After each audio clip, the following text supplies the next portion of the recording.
Kilo kilo బియ్యం రూపాయి అని.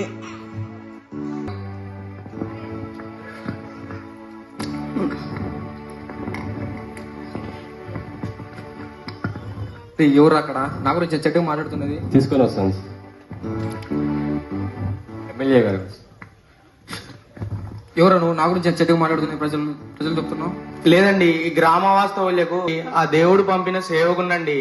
ఆ దేవుని ప్రేమను ఈ గ్రామ వాస్తవులకు తెలపడమే నా కర్తవ్యం అండి. పాపాలు చేసేవారు ఎంత గొప్పవారైనా వారిని హెచ్చరించడం నా కర్తవ్యం అండి. మీరు కూడా ఎమ్మెల్యే గారు ఇలా దౌర్జన్యం చేసి సంపాదించే బదులు పశ్చాత్తాపం పొంది దేవుని నమ్ముకోండి. పరలోకం ఆ దేవుడు మీకు ఇస్తాడండి. ఇలాంటి బోధలు చాలా విన్నాం. వెళ్ళు ప్రభా, ఈ నువ్వే రక్షించాలి ప్రభా. సరే, నెక్స్ట్ వచ్చే ఎలక్షన్ లో కలుద్దాం.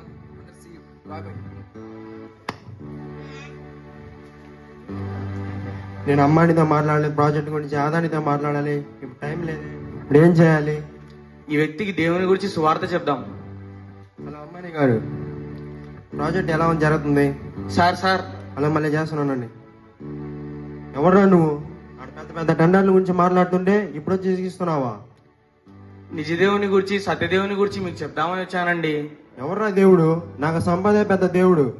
మీరు సంపదను దేవుడిగా భావిస్తున్నారు, కానీ ఆ సంపద మీ పతనానికి కారణం కావచ్చండి. దేవుడు చెప్తున్నాడు, దేవుణ్ణి ధనాన్ని మనం ఒకేసారి సేవింపలేమని. మీరు ఇలా పాపాలు చేసి దౌర్జన్యం చేసి సంపాదిస్తే ఈ పాపాలు దేవుడు చూడకుండా మౌనంగా ఉంటాడని మీరు అనుకుంటున్నారా? మీకు ఒకరోజు తీర్పు ఉంటుందండి. బిజినెస్ చేయడం తప్పంటావా? ఇది నా వృత్తి, నా తెలివి వల్లనే సంపాదించింది. మీ తెలివి వల్ల మీరు సంపాదించారని మీరు అనుకుంటున్నారు, కానీ మీ మరణం అప్పుడు ఒక తీర్పు ఉంటుంది. ఆ తీర్పులో మీ ధనం మీ తెలివి మిమ్మల్ని కాపాడదండి. మీరు ఇలాగే జీవిస్తే పశ్చాత్తాపం పొందకపోతే నరకానికి వెళ్తారండి. మీరు సంపాదించడం తప్పంటావా? ఇది నా కుటుంబం కోసం సంపాదించింది. మీ కుటుంబం కోసం సంపాదించడం తప్పని నేను చెప్పట్లేదు, కానీ దాన్ని సరైన త్రోవలో సంపాదించాలి. మీరు ఇలా అన్యాయం చేసి సంపాదిస్తే నరకానికి వెళ్తారండి. దేవుడు చెప్తున్నాడు, సంపదని సంపాదించుకోవడం కంటే ఆత్మను కాపాడుకోవడం ముఖ్యమండి. మీరు ఇలా అన్యాయం చేసే బదులు పశ్చాత్తాపం పొందండి, మీ పాపాలు ఒప్పుకోండి, దేవుని నమ్ముకోండి. పోపో, ఇదంతా టైం వేస్ట్. నాకు పెద్ద పెద్ద మీటింగ్లు ఉన్నాయి. దేవా, ఈయన్ని కూడా నువ్వే క్షమించాలి ప్రోవా.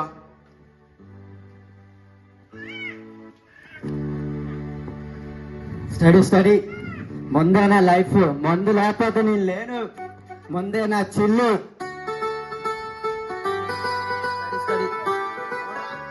ఎవరు రావాడు తోసింది? ఎవరు రావాడు? చెప్పండి. అయ్యా, ఈ రోజు మీరు మారే రోజయ్యా. మీరు ఇలా మద్యం తాగి వ్యసనాలకు బానిసై మీ శరీరాన్ని మీ ఆత్మని కాకుండా మీ చుట్టుపక్కల ఉన్న వారిని కూడా మీరు నాశనం చేస్తున్నారండి. చెప్పవలే, మందుకి డబ్బులు లేవా? డబ్బులు లేవా? అలా కాదండి, నేను మీకు ఒక విషయం చెప్తానండి. మీరు కొంత డబ్బు ఖర్చు పెట్టి ఒక ఖరీదైన వాహనం కొని ఆ వాహనంలో పెట్రోల్ బదులు డీజిల్ పోస్తే ఏమవుతుందండి? మందు తాగింది నువ్వా? నేను పెట్రోల్ పోస్తే డీజిల్ తాగితే సెట్కి వెళ్తుంది, కానీ నాకెందుకు చెప్పదు పో. అలా కాదండి, అలాంటి ఖరీదైన బైక్ లో పెట్రోల్ బదులు డీజిల్ పోస్తే ఏమవుతుందని మీరు ఇంత బాధపడుతున్నారే. మరి దేవుడు స్వరక్తం ఇచ్చి మిమ్మల్ని కొన్నాడండి, తన ప్రాణాన్ని మీ కొరకు అర్పించాడండి, తన స్వరూపమందు మిమ్మల్ని నిర్మించాడని. మరి మీరు ఇలాంటి వ్యసనాలకు బానిసై మీ శరీరాన్ని నాశనం చేసుకుని పరలోకానికి దూరం అవుతూ పాపాలు చేస్తూ నరకానికి దగ్గరవుతున్నారండి. మీరు చూడండి, గమనించండి.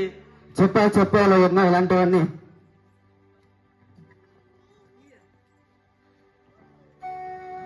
ప్రభా, తండ్రి యేసయ్య, నేను ఎంతమందికి సువార్త చెప్తున్నా ప్రభా, ఎవరు నిన్ను అంగీకరించడం లేదు ప్రభా. అందరూ త్రోసివేస్తున్నారు ప్రభా. ప్రభా తండ్రి, ఒక ఆత్మనన్నా ప్రభా తండ్రి యేసయ్య, నేను రక్షించుటకు మీరు సహాయం దయచేయండి ప్రభా. యేసయ్య, మీరే సహాయం దయచేయండి ప్రభా. ఒకరినన్నా నేను కాపాడుటకు మీరు సహాయం దయచేయమని యేసు నామములో అడిగిస్తున్నాం తండ్రి. నేను జీవితంలో ఏది అనుకున్నట్టు జరగడం లేదు. ఏం చేసినా అన్ని ఫెయిల్యూర్సే. ధనంలో సంతోషాన్ని వెతికా, నాకు సంతోషం దొరకలేదు. మహా అధికారిగా ఉన్నా, అయినా నాకు నెమ్మది లేదు. నన్ను ఎవరు పట్టించుకోవడం లేదు. నాకు ఆత్మహత్య దిక్కు. ఆ వ్యక్తి ఆత్మహత్య కోసం ప్రయత్నిస్తున్నాడు. ఆయన గురించి ఈయనకు చెప్దాం. బ్రదర్ చెప్పండి. మీరు ధనంలో సంతోషాన్ని వెతికారు, పదవిలో మీరు నెమ్మదిని వెతికారు, స్థాయిలో మీరు ఆనందాన్ని కోరారు, కానీ అవేవి మీకు శాంతిని ఇవ్వలేదు బ్రదర్.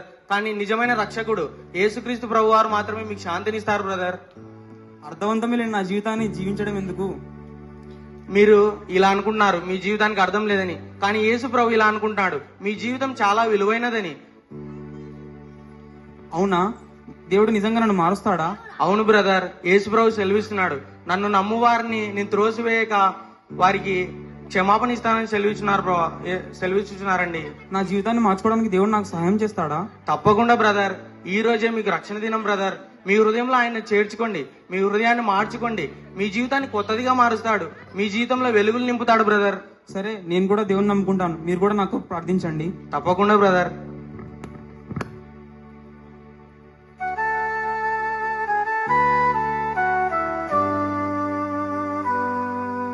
ప్రస్తుతం పరలోకంలో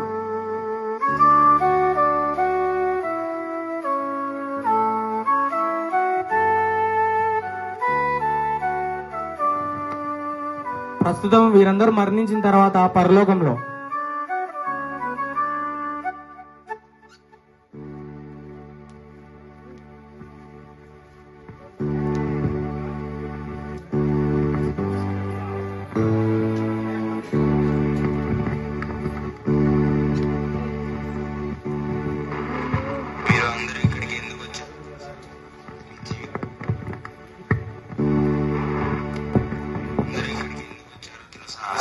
మీ జీవితాలు నేను గమనించాను.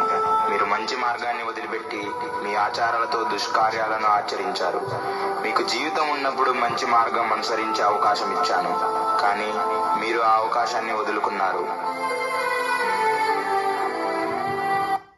ప్రభువా, నేను ఎమ్మెల్యేని, ప్రజలు చాలా